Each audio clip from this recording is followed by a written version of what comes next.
Today's video, i-open lang natin ang ating Spotify account or yung ating Spotify app. And then, pagka-open guys, mula dito sa pinakang homepage, itap lang natin yung ating profile picture na nandito sa upper left corner.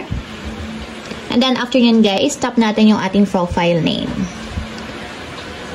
So, dito guys, para mapalitan yung profile picture ng ating Spotify account, itap nyo lang yung edit na nandito sa may lower part ng inyong profile picture.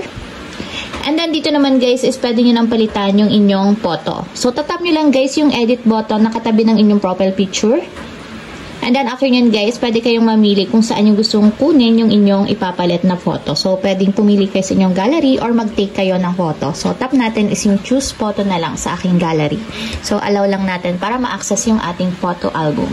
And then, after nyan guys, mamimili lang kayo ng profile picture. So, for example, is ito na lang. And ayan guys, pwede nyo siyang i-crop. So, i-zoom in nyo lang or i-zoom out kung gusto nyo siyang i-crop yung photo. So, ayan guys.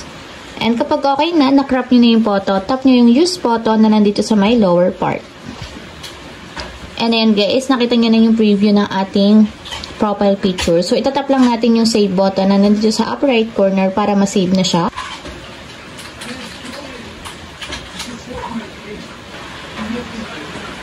And ayan guys, kung makita nyo, napalitan na ng profile picture yung aking Spotify account. So, ayun lang guys.